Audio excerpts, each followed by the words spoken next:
Into 2024, and back home, for the first time in history, East African countries Kenya, Uganda and Tanzania will jointly host the CAF Africa Cup of Nations after the Pamoja bid won the hosting right for the 2027 showpiece. But with the bid won, the hard work now begins for the member states who must get their stadia spruced up and ready for the competition. Steve Shitera put that story into perspective. So the country that EXCO has voted for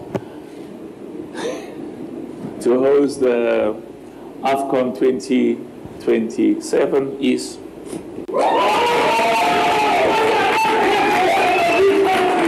With that formal announcement, excitement from the East African delegation in Cairo was palpable. While back at home, it hit a crescendo, and CAF President Patrice Motsepe was forthright. The future of African football has never been brighter. It's never been as bright as it is. And when the Pamoja bid champions Sports CS Ababu Namwamba and FKF chief Nick Mwendwa jetted back home from Cairo a few hours after the announcement, they wasted no time outlining the tough task that awaits the three countries if they are to host the premier continental football competition in 2027. We had put together a bid that ticked every single box required by the Confederation of African Football. We have a good plan for infrastructure. We have a good plan for all the other supporting elements like hospitality, security and safety, communication, travel, and all those elements you require. The difficult part was to convince our colleagues that our government was behind us. That was a missing piece. We want to compete effectively for the trophy. And that means that the Harambee Stars, the Taifa Stars, the Uganda Cranes, our respective national teams must now be prepared in a way that we have never prepared them before. It is now or never. The three countries literally in a race against time to ensure that the infrastructure is ready by September 2025, 2 years before the kickoff. Renovations are already underway at the Nelson Mandela Stadium and Nakivubo Stadium in Kampala, Uganda. Kenya, fronting 4 venues to host the football bonanza: the Moi International Sports Center Kasarani, Nyayo National Stadium, Kipkeino Stadium in Eldoret, and the yet-to-be-constructed Talanta Stadium in Nairobi. The Benjamin Mkapa Stadium in Dar es Salaam is ready, and Tanzania are working on additional venues for the showpiece that will include Amani Stadium in Zanzibar, Arusha Stadium, Dodoma Capital Stadium, and CCM Kirumba Stadium in Mwanza. You had all of the heads of state, President Ruto. The Joint Pamoja Committee will amicably settle on which venue will host the final match. We will agree very easily in terms of how we distribute the groups, which group is going to play where, how we are going to handle the opening ceremony, the closing ceremony, the final game. And remember, the Confederation of African Football is the final authority on this matter. We host the tournament, but the tournament belongs to CAF. Though Kenya, Uganda and Tanzania will host the football extravaganza, the benefits will be felt far and wide, with the countries such as Rwanda, Burundi, Democratic Republic of Congo, Ethiopia and South Sudan set to gain economically, the tourism industry being the biggest winner. You will see some teams training in Rwanda, training in Burundi, training in DRC, training in South Sudan, or even camping in some of these neighboring countries. We are actually inviting the whole of the East Africa community to be part of this incredible opportunity. So all benefits to everybody. The three presidents, Uganda's Yoweri Kaguta Museveni, Tanzania's Mama Samia Suluhu, and Kenya's Dr. William Samoei Ruto, promising to do all it takes to ensure the dream is realized. We will now mobilize every resource. We will mobilize every person and every sector to make sure that we deliver a world-class football event in 2027. Wafanye juhudi juu chini ili ifanyike mzuri kama vile zimeshafanyika kwa zile nchi zingine ili pia sisi tuwe maarufu tujulikane ikifanyika hapa Kenya. CAF President Patrice Motsepe confident that the optimism by the Pamoja bid countries is a sign of greater things to come. In the near future, an African nation will win the World Cup. That objective is within reach. The three host countries qualify automatically for the 2027 showpiece. Kenya has graced the AFCON finals on 6 occasions in 1972, 1990, 1992, 2004 and 2019, but has never advanced beyond the group stages. Kenya, Uganda and Tanzania. Steve Shitera for Sporty Monday, Nairobi. Beautiful story there by Steve Shitera, of course. Always good stuff whenever out there. Thank you, sir. Yeah. We look forward to many more. Many more. Yeah. Now, let's go now to Kisii, where our very own Crispin Otieno is on standby. Chris, a very good morning to you from Gusii, Kisii. What's the latest there, Chris? Well, a very good morning, Swila. Well, they say it is in western region in Nyanza where football fans exist in plenitude, and that's why I'm here barely a week after East African countries were given green light to host AFCON 2027. I just want to get to hear from Kisii football fanatics, just to hear from them whether this is going to be a silver bullet to salvage the ever-dwindling soccer in the country. Welcome to Citizen TV. I'll start with you here. What's your thoughts? This time round, we've been given a green light to host the continent tournament. What's your take? Do you think we are prepared enough? Yeah, thank you so much. My name is Caleb. I'm so happy. I'm so happy that Kenya, for the first time, is going to host AFCON in unity with Uganda and Tanzania. This is a very good opportunity for us as football fans also to be able to watch the AFCON in 2027. And I'm really very happy, but the challenge is, are we ready for that? Because I know the football stadiums are not ready. And also we would love to see our country host games here in Kisii, in Western region, and also in other sites of this country, because it will be so very, very nice to have seeing, like I was a young fan of Black Stars, Ghana.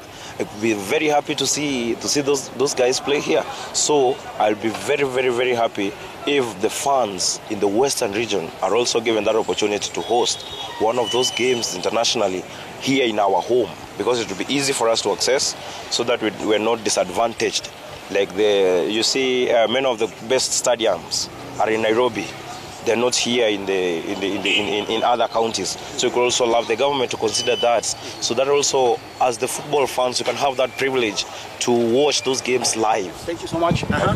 Yes, my name is Carol Douglas. I'd like to say all we need is an international stadia for every county. So I want fans to enjoy this AFCON, that's 2027. But as much as we are not well prepared for those games, I would like us to the government not to prepare the last minute, so that we can host that challenge, that's African Cup of Nations. We need to prepare early. We need to have our stadium into international stadia, so that we can host it, so that our fans can enjoy the real football that we love. Thanks so much. Kuna mwingine hapa, hebu tuambie. Haya, huyu hapa. Wewe maoni yako ni yapi wakati ambapo Kenya pamoja na mataifa ya Afrika Mashariki atakuwa andaa kipute cha AFCON mwaka 2027?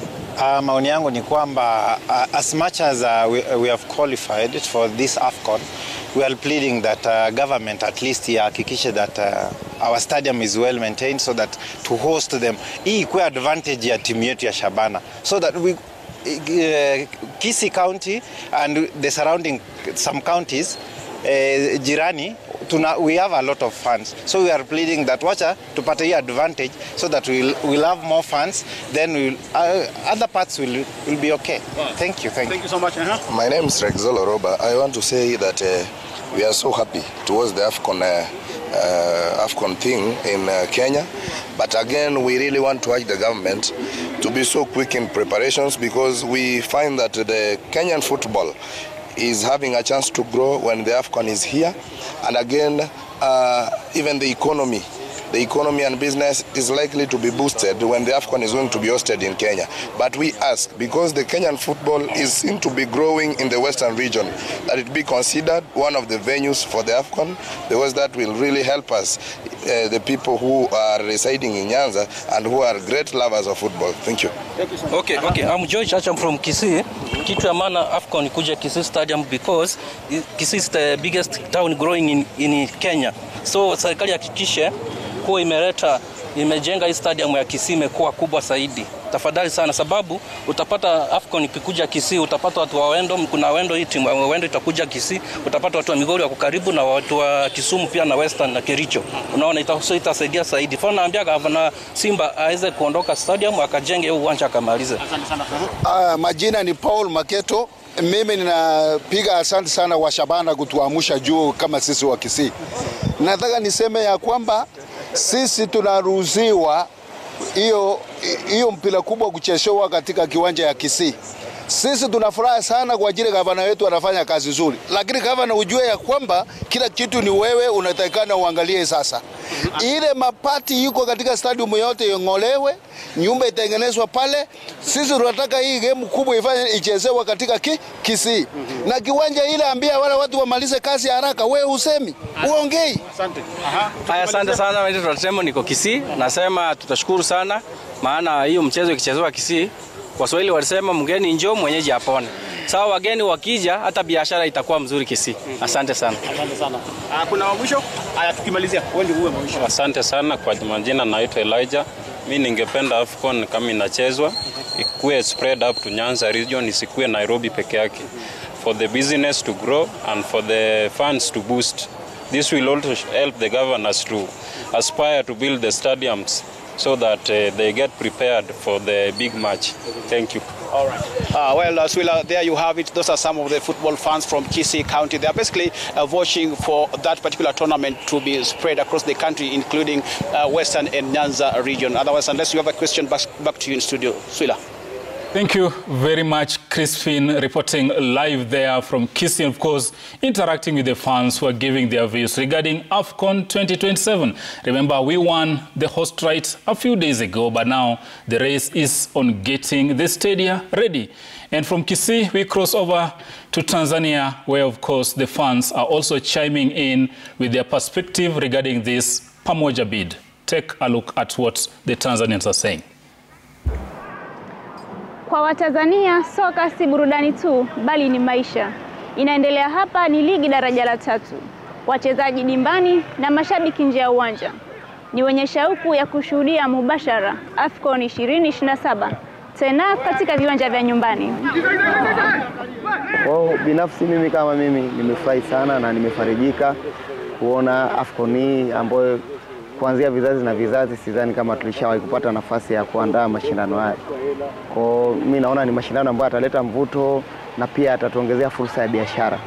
Kwa Tanzania na sisi sasa tutakuwa na hamasa kubwa ya kuanza kupenda mpira au kutengeneza vijana wetu kwenye zile academy ambazo ni kama za wenzetu wa Ulaya au Afrika, ili kwamba tupate vijana ambao tegemeo, ili baadaye tena tuendelee kuwepo kwenye dunia ya mpira. Miundombinu inayokidhi viwango ni swala muhimu katika AFCON inayotarajiwa. Juma Adam ni kocha wa timu ndogo ya Ubungo ya hapa jijini Dar es Salaam, anaamini Tanzania inajiweza. Amini ukichukulia kwanza uwanja kama Benjamin Mkapa, kienda kuchukua Amani, viwanja ambavyo vinakizi haja. Yaani vinakizi, yani viko kwenye viwango vya FIFA kabisa. Sio viwanja ambavyo labda vya kubabaisha, hapana. Viwanja vya hadhi ya AFCON hapa Tanzania ni pamoja na dimba la Benjamin Mkapa jijini Dar es Salaam lenye kutosha mashabiki 60,000. Abeid Amani Karume wa visiwani Zanzibar huchukua mashabiki 20,000. Pia uwanja wa Arusha unaotarajiwa kuchukua watu 30,000 utakapokamilika. Nikiripotia Sports Monday kutoka Dar es Salaam, Tanzania, ni Haika Kimaro.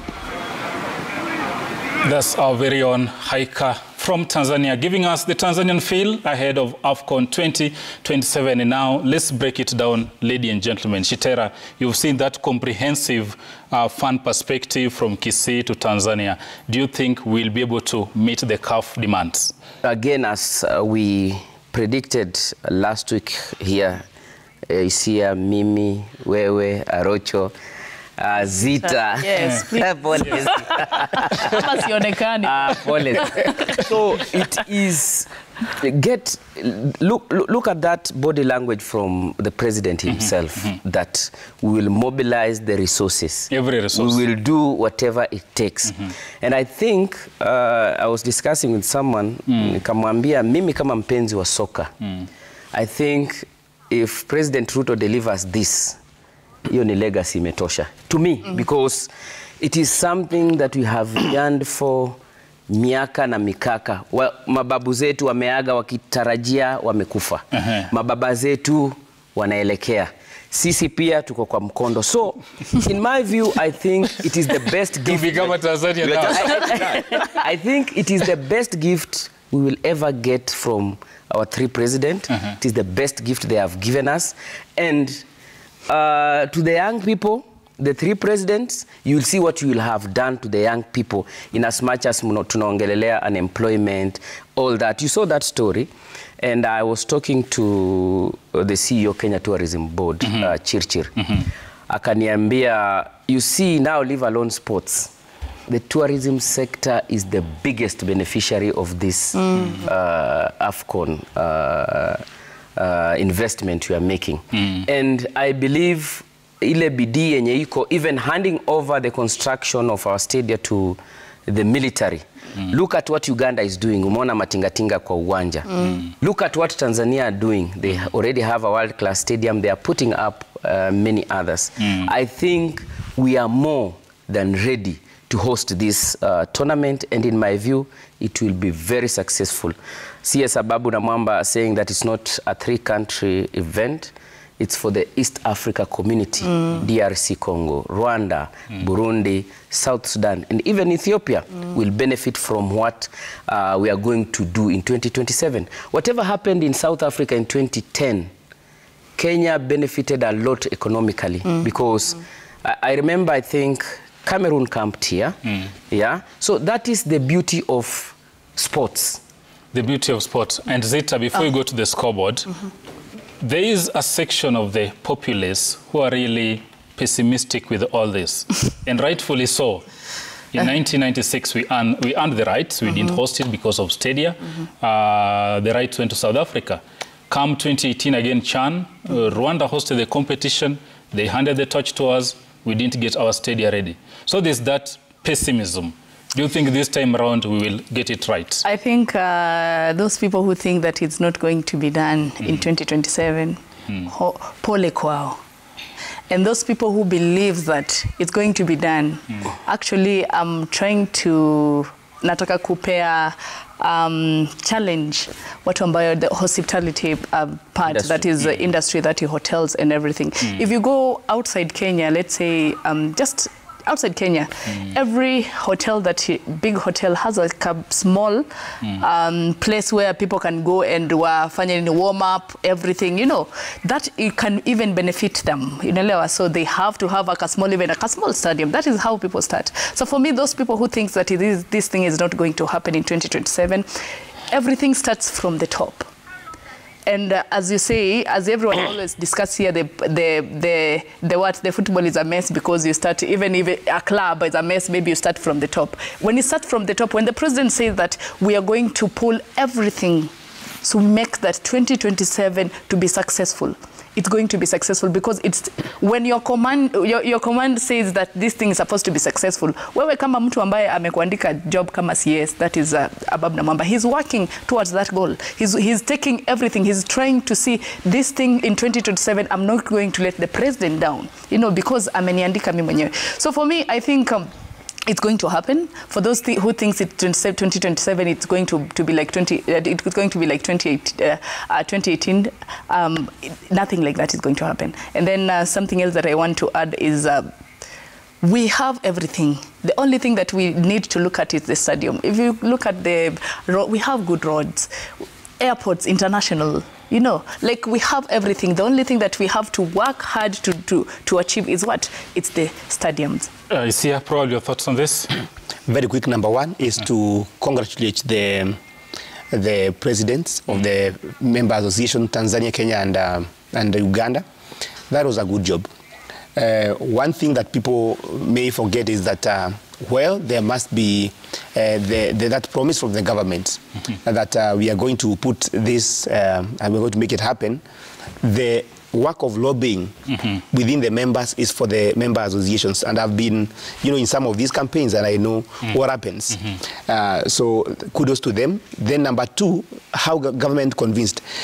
I have been talking about Safari, the return of Safari after almost 20 years. Yes.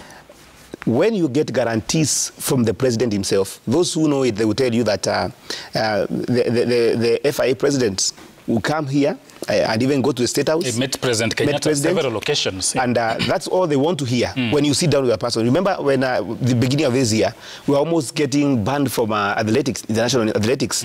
When Sebastian Coe came and met the president, everything was ironed out. So basically, that kind of pledge. But there is a question you posed that what do you think about the pessimists? Number one, I want to say this. The people who are showing some level of pessimism, we understand them. You see, Swila, when sometimes governments say things, make promises, time and again, and they fail, they cause that kind of, that belief. We can be told something today, tomorrow is not happening. And may I remind us that last year or 2 years ago, we had a Kenyatta International Stadium in Kisumu. International, you understand? International, quote and quote. Quote and quote. Yes. So when people think about such, they have some fear. But we look at the enthusiasm in Kirinyaga. Also, it's called Wanguru International Stadium again. So basically, it's to say that this is a good opportunity for the current regime to show people that we can promise and deliver.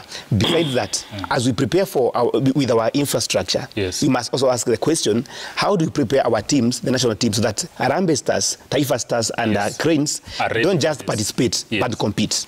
Arocho, before you go to Zita, hosting an AFCON is no mean task. And I was in Egypt, Cairo rather, in 2019 for this. And you look at the government commitment, mobilizing security apparatus. You are having a lot of wale ambao wanajitolea. Volunteers. Volunteers, that's the word, who are just ensuring everything falls into place. It's no mean task. But here we are talking of 3 countries. There's a lot of logistical nightmare. Do you think everything will roll seamlessly? And it's not just getting the rights. Yes, we now have the rights, but CAF inspectors will be coming here periodically just to do assessment and write their reports. Do you think we will tick all the boxes in all these 3 countries? And this has brought in a very pertinent question.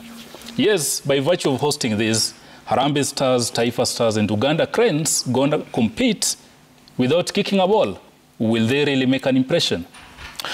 Well, I doubt if our teams will be ready. Unfortunately, the players who are going to play in AFCON are somehow 18 or 19 or even 20 at this particular moment. So we might not really be ready for the pitch. But one thing that I'm glad about is 2027 is an election year in Kenya. And which no one is talking about, by the way. Yes, and our politicians do very well during the election year. So I'm seeing my president doing well. He's a president who's been hands-on president. He's someone who doesn't just sit back and watch. We also have a very able CS in Ababu Namwamba. Look at the fact that in a very short time that he's come in, he's talked to FIFA, we are back into the game and all that. So going back to your question, as far as the pitch is concerned, I think the federation, this is upon the federation. The government will handle the logistics, the infrastructure and all that. But the federation is the one who will be there to make sure that we can kick the ball, not just participating, but participating adequately. And the way I'm seeing it, by the 2027, we'll be having a new regime in the football. Because election yes, are coming in February. Nick actually is leaving after serving his term. It's unfortunate that Nick has brought AFCON and he might not be there to celebrate it. And you would have loved him to. That is how it happens. Even Moses never. Yes, yes. So I'm seeing a new president in the federation coming in to take us through AFCON. And even whoever, the guys who have been dreaming that the election is not next year, the good thing is that they're all talking about October. That still means that it's 2024. But all said and done, October should be February. No, it's you know there are people who want to cling into power, and for them election is not even coming. But I normally say that election for incumbents is not a good thing for them. But going back to but the CS clarified, he was very categorical when that you had the timelines. If you had, but you can't say that. Wait, let me make it. If you had what Nick Bwendwa said the other day about the election, he said that it's upon the football family, the delegates, to make the decision. He was quite tactical in his response. Yes. And that is a fact. That is a fact. That's where I'm going. The point I'm trying to say is that it might not necessarily happen in February. It might not necessarily happen because wait, guys, because that executive, the national delegate conference is the one that will decide. But that's another story for another case, a case for another for another day. I'm so happy that I'll see AFCON. If in any case I'll be there. Shitera and Arocha, I won't open a can of worms over this, but I want to take it straight to Zita on the scoreboard. Can you break this down for us as far as the expectations are concerned regarding the stadium?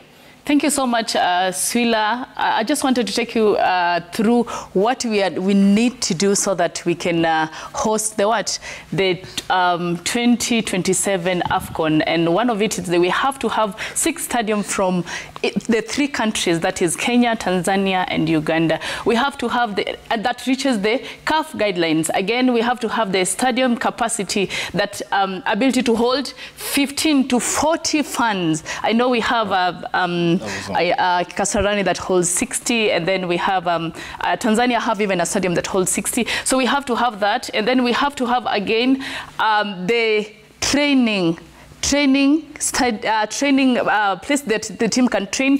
We can have that almost 36 training places whereby the team can train for when they are here in Kenya or Tanzania and everything. And then each country must have at least training ground near the match venue actually that meet CAF standards. Sorry. Zita, probably when you are talking about training venues, and we are talking of 3 next to each match facility, Kasarani, for instance, next to Kasarani, do we have 3 world-class training facilities? And maybe next to Nyayo, do we have any of that? At Kasarani, we have the outdoor facility, which can be upgraded, I believe, and hope that the CS has factored that in. We usually have that internationally. Look at Stamford Bridge. Next to it is Cobham Training Grounds. Same to Arsenal, I think. And that's world class. And we need 3 of them. We need 3 of them. Yeah. Nyayo, for each match venue, you need Nyayo, we might have, and Kasarani. Talanta, again, it's still virgin. We can put up whatever we want. And probably in Eldoret, we have land. But no facility. No facility as now. As we speak, there is only one stadium that is accredited by FIFA in East Africa. That's the Benjamin Mkapa Stadium in Dar es Salaam. What they call the national stadium. Yes. So whatever we are talking about is now some needs to start from the scratch. Plans. So as we speak now, we don't have. And Arocho, that tells you what we are talking about. It's not just about empty rhetoric, but getting that job done. You know, I was listening to Shitera struggling to explain. Because, for example, Nyayo, other than, where is the warming pitch for Nyayo? Where will you put that? Because you cannot expect players to warm up, then get into a vehicle and move for another 5-10 minutes to the venue. Absolutely. So basically, a lot of adjustments will have to be done so that we can be able to host the match. Good thing about Kasarani, we have the annex. It can be used for warm up because annex, you can jog as you move into the pitch. But it will need the government goodwill, and I'm so happy. I'm not going to talk about Uganda. I'm not going to talk about Tanzania. I'm specifically talking about Kenya. I'm glad that my president came out and is talking about it. I'm glad that the CS is running up and down to make sure that this thing happens. Just to demystify what guys have been saying, that we've been given the right to host this thing time and time again. Guys, the first time we were given the rights to host, the government did not give the kind of goodwill we are seeing this time around. When Chan was brought, the government never came out and talked. I never heard the president talking about the events. But in this particular case, I've heard my president talking about AFCON. We have heard the president talk about AFCON. Zita, finally from you, before we go to the break, do you think we'll hack this out? Yes, I think we'll hack this out because I can see everyone is talking about the stadium, but we have other things that actually CAF is looking at. That is, if you have level 5, the hospital level 5 that are near the stadium, we have good roads that can take you to the stadium and back, that we have international airports, we have good hospitality, and also if we have, again as I talked about the training facilities. So those are the things that are looking at. I think we can hack this because when it comes to infrastructure, we are good. When it comes to hospitality, we're good. And when it comes to, again, the level 5 hospital, I think we are good. So for me, it's just the stadium that we need to look at, and we need to finalize this so that we can host the 2027 AFCON. To you, Swila. Thanks, Zita. And of course, today we are asking you, what are your thoughts regarding this AFCON 2027? What are your thoughts regarding AFCON 2027? We want to hear from you. Send your feedback to 22422 at Citizen TV Kenya, at Isaac Swila. And of course, we will be sampling your feedback at the end of this program. Hashtag Daybreak. This is Sporty Monday. We take a short commercial break, but we'll be back. So stay tuned. Don't touch that remote. We have more content lined up in part 2 of this program.